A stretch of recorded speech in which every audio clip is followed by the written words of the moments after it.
Hello student, एक बार पुनः आप सभी का ऑनलाइन क्लास में स्वागत है।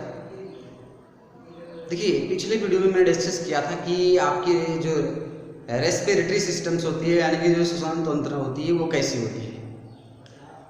देखिए, जो भी लंग्स होती है उस लंग्स के जो अंदर की जो स्ट्रक्चर थी उसके विषय में मैंने कुछ कल डिस्कस किया था। आज पुनः एक बार डिस्कस कर दे रहा हूँ कि आपने देखा था कि लंग्स में आपके साउंड बॉक्स मिल रही थी, यानी कि गले में हम लोगों की एक उभरी हुई संरचना होती है जिसे हम लोग साउंड बॉक्स या फिर एडम एप्पल या फिर टेंटुआ कहते हैं। क्या कहते हैं? टेंटुआ कहते हैं। ठीक है, ये उभरी हुई संरचना जहाँ से वो आवाज़ निकलती है। ठीक है, और ये जो टेंटुआ होती है, जो आपने देखा था कि जो आपकी ट्रेकिया थी यानी कि श्वास नली थी, उस श्वास नली के ऊपर आपकी त्रिकोणाकार संरचना थी, है ना। तो ये चीज़ें आपने देखा था। देखिए, पुनः उसी को समझा रहा हूँ मैं। तो ये देखिए आपके क्या थे भैया? Sound box. और ये आपके क्या? ट्रेकियल रैंक्स में बना दे रहा हूं, ठीक है ना। और ये आपके क्या है? लंग्स।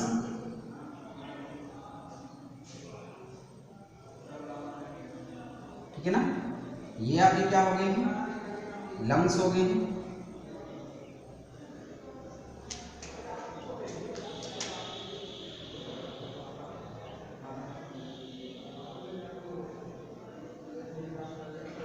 देखिए, ये लंग्स जो होती हैं दो लेयर्स होती है। एक आपने देखा था बाहरी लेयर्स होती है पैराइटल प्लूरा, और दूसरी जो होती है अंदर की ओर विसरल प्लूरा।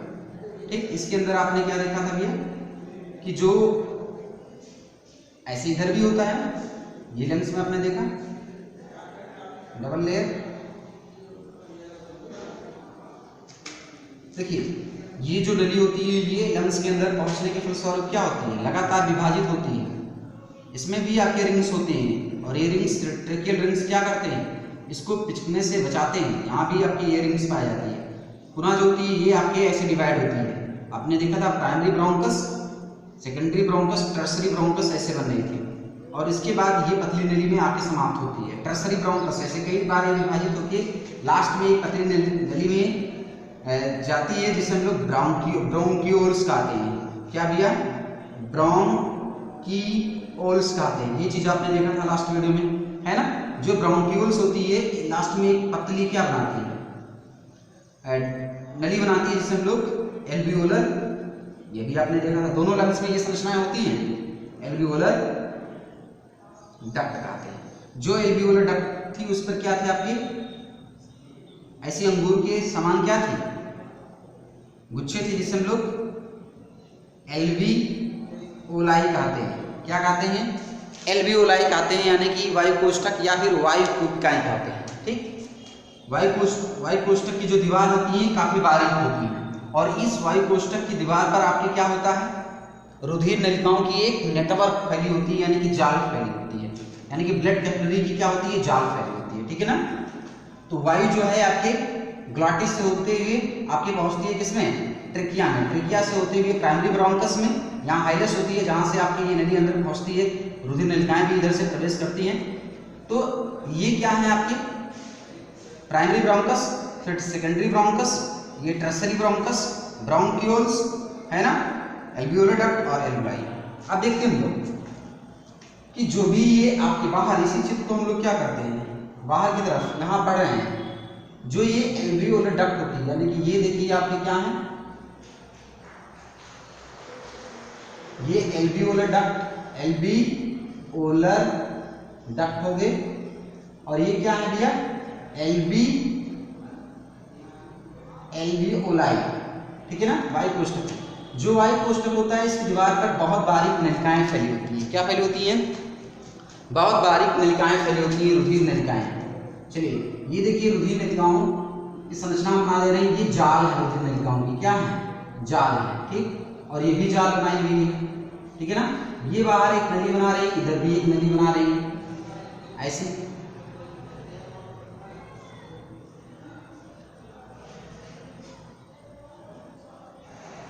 देखिए, ये नली आपकी बना रही है कहाँ पर? यहाँ पर। ये इसी से आपकी क्या है? लगी हुई है। एल्वियोलाई जो है यानी कि वायु कोष्ठक जो है इससे ये चिपकी हुई होती है, लगी हुई होती है। ठीक है ना। अब देखिए, जो भी गैस है वो गैस आपकी कहाँ आता है? एल्वियोलाई में आता है इस नली से होकर, यानी कि जो हमारे ये वायु कोष्ठक होते हैं दोनों लंग्स में होते हैं, ठीक है ना, काफी अधिक संख्या में पाए जाते हैं। और यही वायु कोष्ठक जो हैं ये लंग्स की जो श्वसन क्षेत्रफल है इसको क्या करते हैं, बढ़ाते हैं, ठीक है ना। कई लाख क्या है कि वायु कोष्ठक हमारे दोनों लंग्स के अंदर पाए जाते हैं, यानी कि एल्वियोलाई पाए जाते हैं। ऑक्सीजन आ गया, क्या आया, ऑक्सीजन आया किसमें, वायु कोष्ठक में आया, ठीक है ना। आप पढ़ेंगे अब यहां एक्सचेंज ऑफ गैस, जितना मैंने पढ़ाया है लंग्स में उसको लिखने के बाद आप हेडिंग बनाएंगे एक्सचेंज ऑफ गैस, यानी कि गैस का आदान प्रदान, ठीक। कहाँ हो रहा है, किस में हो रहा है, गैस किसके बीच गैसों का आदान प्रदान हो रहा है, एल्वियोलाई और ब्लड कैपिलरी नेटवर्क, यानी कि वायु कोष्ठक और रुधिर केशिकाओं की जो जाल है उनके बीच क्या हो रहा है, गैसों का विनिमय हो रहा है।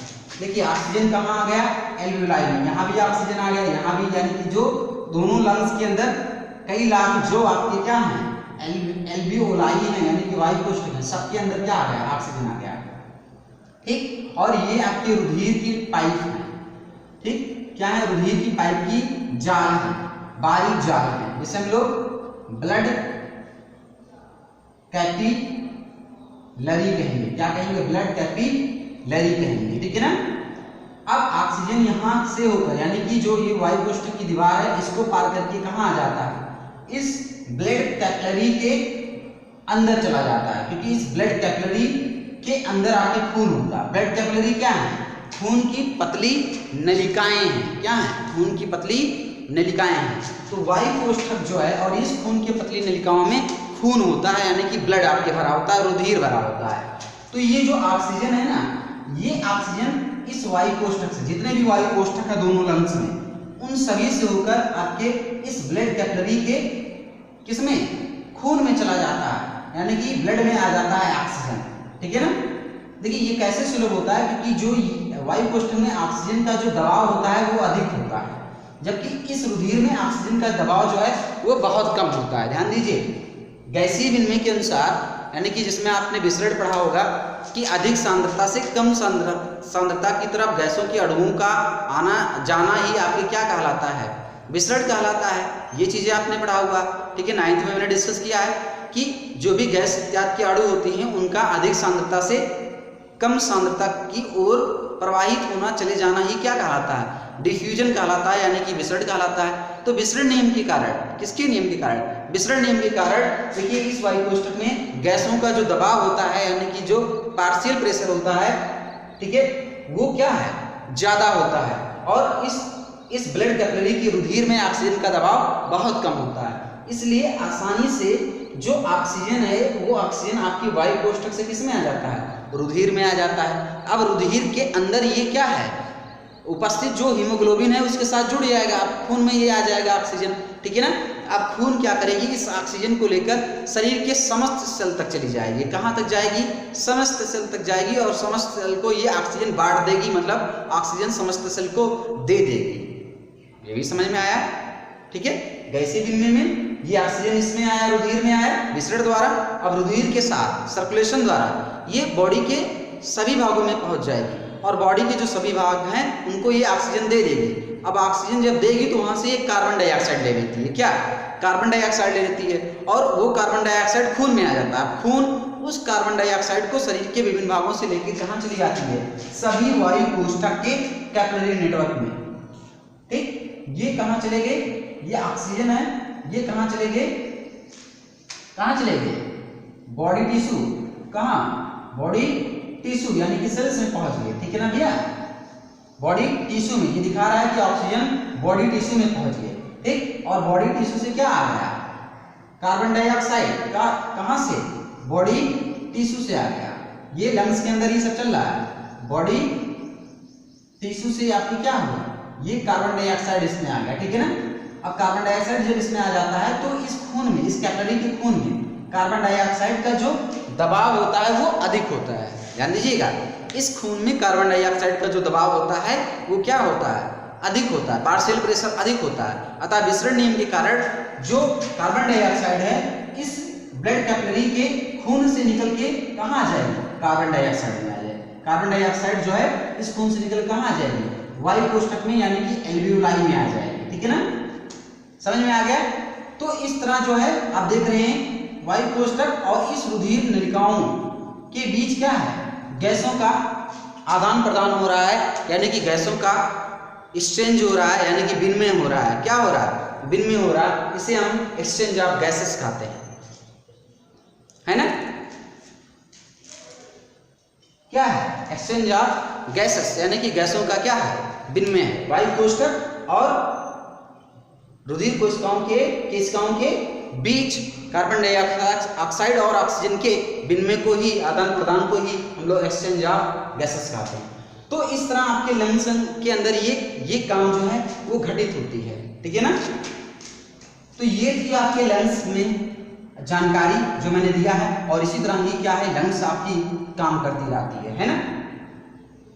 चलिए आगे बढ़ते हैं हम लोग और पढ़ते हैं एक नई स्टेप, ब्रीदिंग। क्या पढ़ते हैं, ब्रीदिंग। ठीक है ना। हिंदी में इसे हम लोग कहते हैं श्वासोच्छ्वास। क्या कहते हैं भैया, श्वासोच्छ्वास। देखिए आप जो श्वसन की परिभाषा हमने कहा था कि आप शायद श्वसन की परिभाषा जानते हैं। उस श्वसन की परिभाषाओं में हमने बताया था कि ऑक्सीजन को लेना और कार्बन डाइऑक्साइड को बाहर निकालना श्वसन, ये हमने कहा था आप जानते हैं। बट वो श्वसन की परिभाषा नहीं थी। वो जो परिभाषा जो हमने बताया था वो परिभाषा किसकी है, ब्रीदिंग की है, यानी कि श्वासोच्छ्वास की है। कार्बन डाइऑक्साइड जो है उसको शरीर से बाहर निकालना, या फिर इस तरह कह सकते हैं कि शरीर के यानी कि फेफड़े में ऑक्सीजन को भरना, या शरीर के अंदर ऑक्सीजन को खींचना और शरीर के अंदर से कार्बन डाइऑक्साइड को बाहर निकालना, ऑक्सीजन को शरीर के अंदर पहुंचाना और कार्बन डाइऑक्साइड को शरीर से बाहर निकालना ही क्या कहलाती है, ब्रीदिंग कहलाती है, यानी कि श्वासोच्छ्वास कहलाती है। देखिए श्वासोच्छ्वास जो होती है दो प्रकार की होती है। एक पहली जो होती है इंस्पिरेशन, ठीक, और दूसरी जो होती है एक्सपिरेशन। ये दो प्रकार की होती है, इंस्पिरेशन और दूसरी जो होती है एक्सपिरेशन। इंस्पिरेशन में हम लोग क्या करते हैं, इसे हम लोग इनहेलेशन कहते हैं, इसे हम लोग एक्सहेलेशन भी कहते हैं। इंस्पिरेशन में क्या करते हैं कि ऑक्सीजन को फेफड़े में पहुंचाते हैं, वायुमंडलीय ऑक्सीजन को जो हमारे श्वसन तंत्र है उसके माध्यम से फेफड़े में पहुंचाना ही क्या कहलाता है, इंस्पिरेशन कहलाता है। ठीक, और फेफड़े में उपस्थित जो कार्बन डाइऑक्साइड है उसको बाहर निकालना ही क्या कहलाता है, एक्सपिरेशन कहलाता है।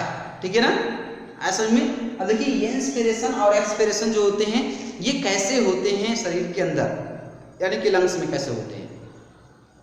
अगर इसकी प्रक्रियाओं के विषय में हम लोग अध्ययन करें तो पता चलता है कि जो ये दोनों प्रक्रियाएं हैं ये कैसे हो पा रही हैं।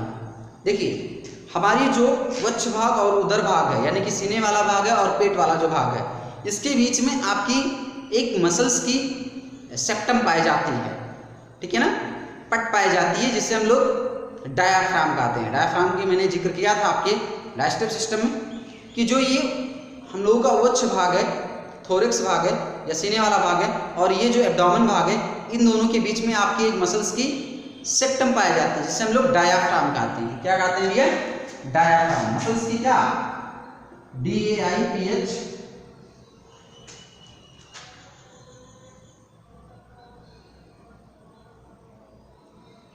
ठीक, उसे हम लोग क्या कहते हैं, डायाफ्राम कहते हैं। जो भी डायाफ्राम है उस डायाफ्राम में आप देखेंगे, स्पेलिंग में लिख दे रहा हूं,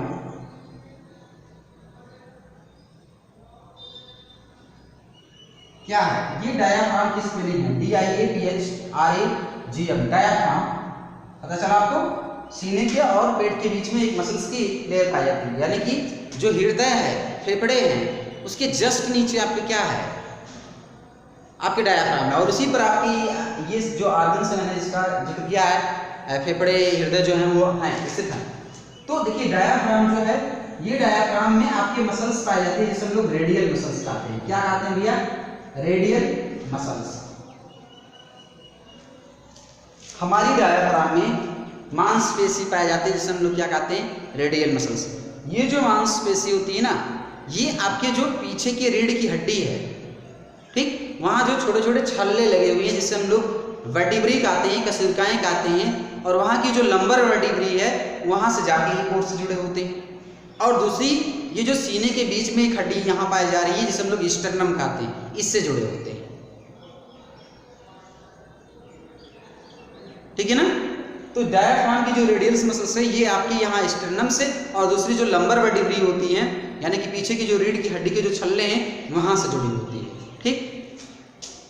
दूसरी जो है वो है आपके इंटरकॉस्टल मसल, इंटरकॉस्टल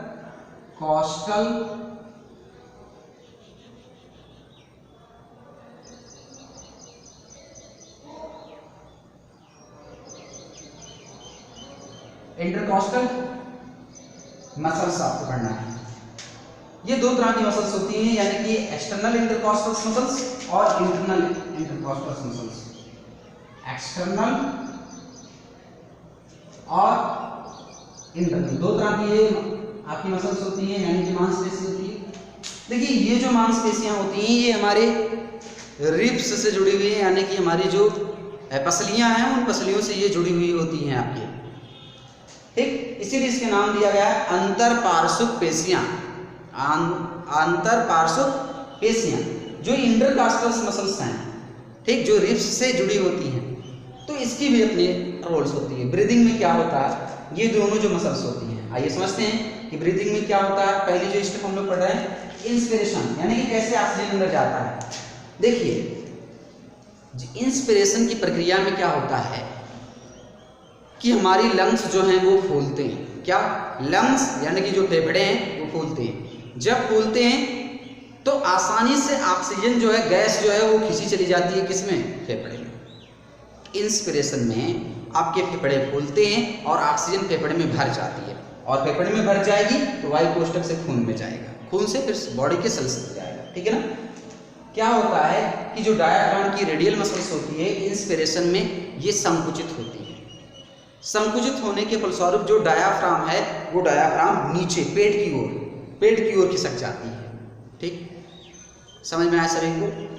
इंस्पिरेशन में जो डायाफ्राम है ये डायाफ्राम कॉन्ट्रैक्शन करती है, जिसकी वजह से ये आपके नीचे खिसक जाती है, ठीक। दूसरी इंटरकॉस्टल जो मसल्स है, इस इंटरकॉस्टल मसल्स में भी क्या होता है, सिकुड़न होता है। इसकी वजह से जो हमारा ये क्या है, पंजर होता है, यानी कि जो ये सीने की जो हड्डी हैं चारों ओर पाई जाती हैं, ठीक है ना। थोरेसिक जो केज जिसे बोलते हैं, वक्षीय कटहरा जो बोलते हैं, वो थोड़ी फूल जाती है। क्या होती है, फूल जाती है। ध्यान देना है कि डायाफ्राम के रेडियस मसल में संकुचन होने की वजह से डायाफ्राम नीचे झुक जाती है, नीचे ऐसे यहाँ है समझ लीजिए, तो ये थोड़ा नीचे झुक जाती है, ठीक। इंटरकॉस्टल एक्सटर्नल और इंटरनल जो इंटरकॉस्टल मसल्स हैं, अंतरा पार्श्व जो पेशियां हैं, इसमें भी संकुचन होता है, जिसके फलस्वरूप जो हमारी ये वक्षीय कटहरा होती है वो आगे और पश यानी कि अग्र और पश भाग में क्या होती है, वो फूल जाती है, ठीक। ये भाग फूल जाती है और डायाफ्राम थोड़ी नीचे हटती है। इसके कारण हमारे इस वक्ष के अंदर एक जगह और बन जाती है, मतलब जगह और खाली हो जाती है, ठीक है ना। इन दोनों के सिकुड़ने की वजह से ये फूल गया भाग, डायाफ्राम नीचे खिसक गया, इस वजह से इस सीने के अंदर यानी कि वक्ष के अंदर एक जगह खाली हो जाती है, थोड़ा जगह और बन जाती है। जब जगह और बन जाती है तो हमारी जो लंग्स होते हैं वो स्पंजी होते हैं, मुलायम होते हैं। इस कारण लंग्स जो है, हमारे जो फेफड़े हैं वो फूलने लगते हैं, धीरे धीरे फूलने लगते हैं, और फेफड़े को फूलने का मौका मिलता है। जैसे जैसे ये नीचे हटते हैं फेफड़े को फूलने का मौका मिलता है और फेफड़े फूल जाते हैं। जब फेफड़े फूल जाते हैं तो जो ऑक्सीजन होती है, जो गैस होती है, वो गैस आपके नेजल पैसेज से होते हुए फेरिंग्स जो होती है, उस फेरिंग्स से फिर आपके कहाँ पहुँच जाएगी, ग्लॉटिस से होते हुए ट्रेकिया, और ट्रेकिया से होते हुए आपके एल्वुलाई में आ जाएगी। तो ये चीज़ें जो हैं वो कहलाती हैं आपकी इंस्पिरेशन, ठीक है ना। अब एक्सपिरेशन में क्या होता है, ठीक। एक्सपिरेशन में क्या होता है कि जो भी ये रेडियल मसल्स और इंटरकॉस्टल मसल जो संकुचित हुई हैं ये पूर्व अवस्था में आती हैं। एक्सपिरेशन में क्या होता है कि ये जो मसल्स हैं दोनों, ये पूर्व की अवस्था में रिटर्न आती हैं, वापस आती हैं। जब ये पूर्व की अवस्था में वापस आने लगती हैं तो उसकी वजह से जो वच सीने के अंदर की जगह थी वो धीरे धीरे कम होने लगती है। जब वो कम होने लगती है तो फेफड़ों पर दबाव पड़ता है और फेफड़े जो हैं वो पिचकने लगते हैं। अतः फेफड़े के अंदर जो उपस्थित कार्बन डाइऑक्साइड होता है, इस पे दबाव की वजह से जब फेफड़े पिचकने लगते हैं तो कार्बन डाइऑक्साइड इस सभी वायु कोष्ठकों से होते हुए एल्वियोलर डक्ट, ब्रांक्यूल्स, टर्सरी, सेकेंडरी और प्राइमरी से होते हुए इससे ये क्या ट्रिकिया से होते हुए आपके नेजल पैसेज द्वारा बाहर निकल जाती है। ये काम होता है। ठीक, एक्सपिरेशन में क्या होगा, ये दोनों मसल्स अपने पूर्व अवस्था में आते हैं, जिससे वक्ष गुहा का आयतन जो होता है वो कम होने लगता है। लंग्स पर दबाव पड़ता है और लंग्स जो होते हैं वो पिचकने लगते हैं। अतः लंग्स में जो उपस्थित कार्बन डाइऑक्साइड होता है वो धीरे धीरे बाहर निकलने लगता है और कार्बन डाइऑक्साइड का शरीर से यानी कि लंग्स से बाहर निकलना ही क्या कहलाता है, एक्सपिरेशन कहलाता है। ठीक है ना। तो ये आपके इन दोनों वीडियो में यानी कि इस वीडियो में ये जानकारी थी। आज के वीडियो में इतना ही। नेक्स्ट वीडियो में पुनः एक नए टॉपिक के साथ उपस्थित होंगे। तब तक के लिए आप लोगों का बहुत बहुत धन्यवाद। नोट बनाते रहिए, पढ़ते रहिए। कोई भी समस्या होने पर मेरे पर्सनल व्हाट्सएप नंबर पर कमेंट करिए और जो किसी तरह की कोई भी समस्या होती है वो आप सीधे बात करके मुझसे संपर्क कर सकते हैं।